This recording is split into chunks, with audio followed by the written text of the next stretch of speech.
sangat disayangkan banget kalau misalnya ada menteri yang seperti menteri dan kementerian yang seperti itu. Halo teman-teman, bagaimana kabarnya? Semoga kita selalu diberikan kesehatan oleh Allah Subhanahu wa Ta'ala, dan selamat datang kembali di channel Betsy. Sebelumnya, bagi teman-teman yang belum subscribe channel ini, gue mohon bantuannya untuk subscribe ke channel ini. Dan bagi teman-teman yang sudah, terima kasih banyak gue ucapkan. Oke, kali ini gue bakalan bahas tentang climate change. Sebenarnya di awal November sudah ada kegiatan yang di mana United Nations Climate Change Conference yang ke-26 atau biasa disebut dengan COP26 yang diselenggarakan oleh UNFCCC kali. Dan kenapa gue baru mau bahas sekarang? Karena di awal-awal November itu laptop gue rusak, jadi gue batalin dulu untuk merecord sampai gue bisa kembali membuat konten gitu. Dan akhirnya seminggu yang lalu gue udah bisa pulih kembali untuk membuat konten. Menurut gue sebagai mahasiswa, menurut gue seharusnya bisa ngambil lah pendapat gue atau pandangan gue terkait tentang isu climate change ini. Terlebih lagi gue mahasiswa Fakultas Teknologi Pertanian, Departemen Teknik Industri Pertanian. Jadi gue bakalan bahas climate change, tapi gue akan membahasnya di arena gue gitu. Dan kali ini gue nggak bakalan bahas tentang yang seperti pembelajaran yang kuliah ya, yang detail-detail banget, tapi gue bakalan memberi pandangan gue terkait di climate change terhadap arena gua gitu. Jadi gua bakalan membahas tentang industri. Sudah banyak banget dibicarakan di seluruh climate change, pasti industri itu selalu disenggol gitu. Kalau misalnya kita lihat penyebab dari climate change itu apa saja, kalau kalian bisa Google what cause climate change atau apa penyebab dari climate change, itu Google mengambil dari data dari UN. Pertama ini adalah generating power, lalu ada manufacturing goods, cutting down forests, kalau kita show more, using transportation, producing food, powering buildings, dan consuming too much. Nah, kalau misalnya gue lihat dari sini, ini semuanya mengenai tentang industri gitu. Hampir ya, bukan hampir sih, mungkin semuanya ini terkait dengan industri. Nah, sebelum kita masuk, apa sih industri itu? Setidaknya kita memakai KBBI ya, jadi kita bisa memahami apa itu industri. Jadi menurut KBBI, industri adalah kegiatan memproses atau mengolah barang dengan menggunakan sarana dan peralatan, misalnya mesin. Sarana dan peralatan, misalnya mesin. Jadi dengan artian ini kita bisa memberikan contoh bahwasanya industri ini hampir setiap hari kita melakukannya. Ya, contoh sederhananya kita masak. Masak ini kita mengolah ataupun memproses barang agar bisa kita konsumsi. Ya, dari bawang merah, bawang putih, ayam, ikan, dan lain sebagainya, kita olah, kita proses, kita masak, kita rebus ataupun dan sebagainya hingga menjadi sebuah makanan yang bisa dinikmati oleh seluruh anggota keluarga kita. Itu adalah salah satu proses industri. Hampir sih di seluruh bagian kehidupan kita itu industri. Kalian bisa dengar kayak industri musik ada, terus industri makanan, industri batubara, industri kelapa sawit, industri gula tebu, pasir, dan lain sebagainya. Banyak lah pokoknya industri. Jadi hampir keseluruhan hidup kita itu industri. Terus apakah industri ini sangat baik ataupun sangat buruk? Karena kita tahu bahwasanya penyebab dari climate change ini hampir ya kebanyakan dari industri gitu. Menurut gua, dari pandangan gua sendiri, industri itu bisa dikatakan baik dan juga bisa dikatakan buruk, karena dari pandangan gue sendiri industri itu adalah sebuah alat. Dari berbagai macam media, banyak banget media itu menyampaikan dari film, games, ataupun dari berita-berita bahwasannya industri ini ada baik, ada buruk. Tapi yang gue dapatkan selama ini buruk semua sih. Semisal dari film ya, kita tahu ada film superhero di DC itu ada Batman, Bruce Wayne dengan Wayne Industry. Adapun dari Marvel kayak Oscorp ataupun Stark Industry, gue lupa. Nah, itu salah satu industri-industri yang disampaikan. Adapun di film anak-anak juga ada yang kayak mengenai climate change seperti Wall-E. Itu Wall-E yang kena banget bahwasanya kita harus peduli terhadap lingkungan. Tapi menurut gue yang paling menekan banget tentang industri, walaupun mereka membahas tentang pelestarian lingkungan, itu adalah Dr. Seuss Lorax gitu. Emang keren banget apa nilai-nilai yang bisa diambil dari film Dr. Seuss Lorax, bahwasanya kita harus memperhatikan lingkungan, kita tidak boleh mencemari lingkungan, kita tidak boleh mengotori lingkungan, dan kita harus mulai menanam pohon kembali lah, melestarikan lingkungan dan sebagainya. Tapi film itu juga memberikan pesan bahwasanya setiap pelaku industri itu jahat gitu. Setiap industri itu jahat. Kalau kita tahu bahwasanya ada 2 pelaku industri jahat di film Dr. Seuss Lorax, tapi gue nggak bakalan bahas film itu secara lebih lanjut. Jadi di industri ini banyak sekali disampaikan oleh media-media gitu, dan dikit banget orang yang ataupun media-media lain film-film tadi, game-game tadi, kayak di Resident Evil, kayak Umbrella Corps dan lain sebagainya, itu menyampaikan bahwasanya apa aja yang dilakukan di industri gitu, apa ya dampak baik dan buruknya yang disampaikan dari industri gitu. Bukan hanya industri ini dapat menghancurkan dunia, itu aja. Jadi industri itu bisa jadi buruk ya apabila industri itu tidak dikontrol sama sekali. Contohnya kayak di film Dr. Seuss Lorax, di mana si bapak tua yang membuat sinip, itu dia menebang suatu pohon yang dimana ketika dia menerapkan industrinya itu bukan sustainable industry gitu, yang ketika dia menebang pohon dia tidak menanam kembali pohon tersebut, sehingga ketika dia menebang seluruh pohon di hutan, dia kehilangan sumbernya, resource-nya gitu, sehingga ketika pohonnya udah habis dia nggak bisa lagi menghasilkan produk gitu, resource-nya habis dan lain sebagainya itu. Sedangkan di industri kita membutuhkan resource gitu, semakin bagus resource-nya semakin bagus juga produk ataupun barang-barang atau jasa yang akan dihasilkan. Itu yang menurut gua yang buruknya dari industri. Dan bukan itu aja, industri ini dia menghasilkan emisi juga, selain mengeksploitasi sumber daya gitu, dia juga mengeluarkan emisi seperti karbon, limbah air, limbah darat, limbah gas dan lain sebagainya. Itu banyak banget dari limbah-limbah di industri. Jadi menurut gue yang perlu ditekankan itu ada 2 yang buruknya dari industri. Mereka bisa menghancurkan sumber daya alam ataupun lingkungan ketika mereka membutuhkan sumber daya, dan industri bisa menghasilkan limbah-limbah. Itu yang buruknya. Nah, sisi baiknya sih udah banyak banget ya sisi baik dari industri. Dia menyediakan kita makanan, kita menyediakan hampir barang-barang setiap hari di lingkungan kita. Ini industri fashion, industri telekomunikasi, industri laptop, komputer, industri game, industri musik dan lain sebagainya. Dan itu baiknya dari industri. Akan tetapi kita harus bisa memperhatikan kelanjutan dari lingkungan kita, kelanjutan dari alam kita. Percuma kita kaya tapi kita sakit-sakitan, itu ya intinya. Jadi apa sih upaya orang-orang agar bisa industri ini menjadi baik gitu, bisa menjadi lebih baik dan mengurangi dampak-dampak buruknya. Nah, di mata kuliah gue itu ada namanya manajemen lingkungan industri, dan menurut gue mata kuliahnya itu bagus banget. Setiap mata kuliah bagus sih, tapi menurut gue ini mata kuliah bagus banget karena membuka pandangan gue terkait apa yang bisa dilakukan industri gitu untuk meningkatkan mutunya dan meningkatkan juga mutu di lingkungan sekitarnya. Salah satu alat yang dipakai oleh industri yaitu Environmental Management System atau EMS. Jadi apa sih itu EMS? Kalau bisa dijelaskan bahwasanya EMS itu suatu alat yang dimana bisa digunakan oleh suatu perusahaan untuk memanajemen manajemen organization structure, planning activity, responsibility, practice, prosedur, proses, research, untuk mengembangkan, mengimplementasikan, untuk menjaga, untuk mengulas dan memperbaiki ataupun meningkatkan pendekatan dari pembawaan isu-isu lingkungan.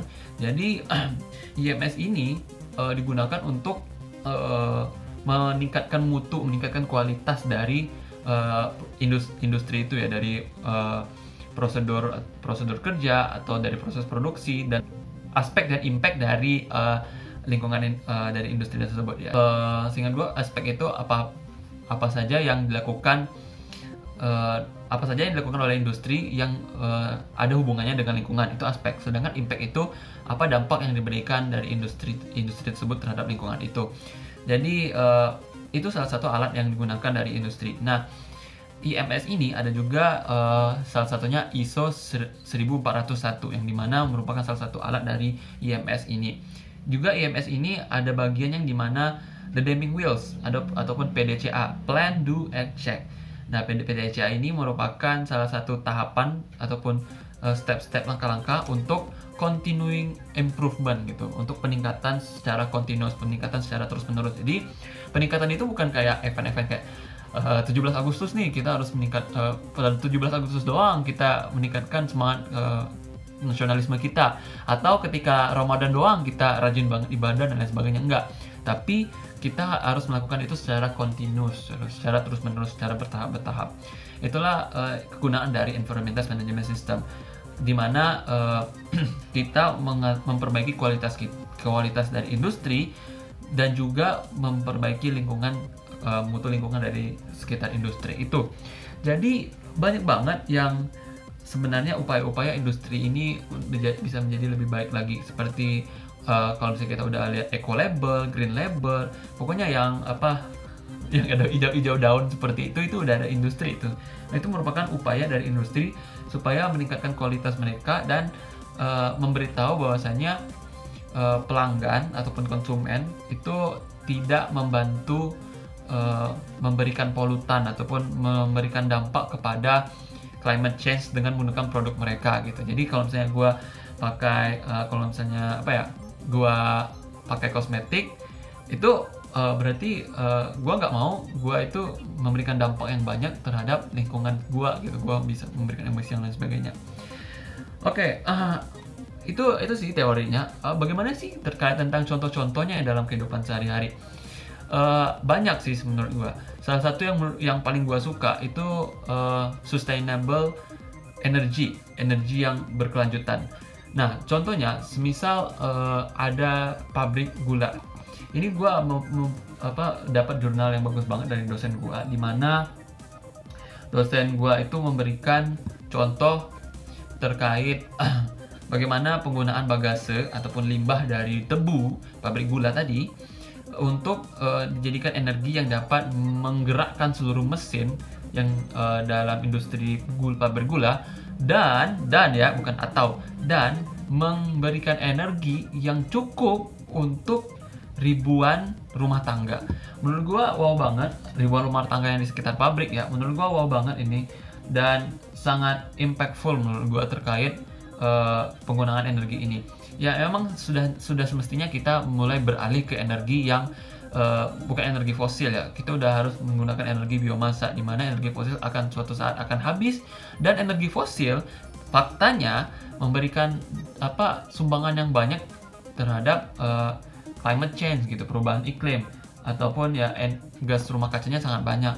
Nah, jadi apabila industri mulai bergeser penggunaan energinya dari fosil ke energi biomasa ataupun energi yang terbarukan, menurut gua itu salah satu upaya industri yang sangat bagus banget dalam membantu pencegahan atau pengurangan dari perubahan iklim gitu. Jadi emisi gas rumah kacanya udah dipotong, limbah-limbah juga sangat sedikit banget yang dihasilkan. Apapun limbah pun juga bisa digunakan menjadi energi lagi gitu. Jadi limbah dari tebu itu ya kan bagase. Jadi bagase ini bisa digunakan untuk pembangkit energi sebagai biomasa ataupun dijadikan pakan ternak. Nah, untuk pakan ternak ini ada lagi salah satu ide yang menurut gua bagus banget dari yang gua dengar ini dari Wageningen University and Research, di mana mereka ingin mengembangkan ide circular agri-food gitu. Jadi tadi limbah-limbah, semisal contoh dari limbah pabrik tebu ini, bagase, bisa digunakan menjadi pakan ternak gitu. Jadi nggak selain bisa dijadikan energi ataupun dibuang menjadi limbah, ini bisa dijadikan pakan ternak, sehingga ternak dapat mendapatkan pakan yang jauh lebih bagus, jauh lebih baik dan sustainable gitu. Dan ternak itu kan akan menghasilkan kotoran. Nah, kotoran dari ternak ini bisa digunakan untuk tanaman gitu, untuk pupuk, fertilizer yang menurut pupuknya ini sangat lebih bagus, lebih high quality dan lebih mendukung environment gitu, dan juga mengurangi limbah atau waste yang dapat menyebabkan climate change menjadi lebih parah. Jadi itu tadi ada satu lagi contoh yang dinamakan dengan circular agri-food. Dan gua dapat kabarnya sih ini udah diterapkan ya di Belanda. Dan Indonesia sih sebenarnya udah ada diterapkan, tapi ide ini nggak dimajukan kayak sistem aquaponik. Kalau kalian bisa pernah dengar, aquaponik ini merupakan closed system yang dimana dia memakai siklus nitrogen yang siklus nitrogen ini sangat baik untuk tanaman dan baik juga untuk ikannya. Aquaponik, jadi aqua dan ponik, ya ikan dan tumbuhan. Oke, jadi itu aja pandangan gue terkait dengan industri. Jadi industri ini bisa dianggap sebagai alat gitu ya, dimana alat ini netral gitu. Dia bisa jadi baik, bisa jadi buruk, tergantung bagaimana cara kita menggunakan alat ini gitu, dan bagaimana cara kita bijaksana terhadap alat ini. Jadi bagaimana untuk mengaturnya gitu. Kita tahu banget di Indonesia ini seperti industri batu bara dan industri kelapa sawit itu sangat raja banget di Indonesia. Terlebih lagi energi kita masih batu bara ya, fosil. Dari energi listrik kita, energi minyak kita itu masih menggunakan fosil, dan batu bara sangat merajalela. Dan juga sawit. Sawit merupakan penyumbang ekonomi Indonesia yang paling besar. Yes, Pak, bukan paling besar, jadi termasuk yang paling besar. Dan sawit di Indonesia ini juga termasuk rekor di mana kita 35% penyumbang sawit di dunia. Itu datanya gue ambil dari Google. Nanti gue sampaikan datanya.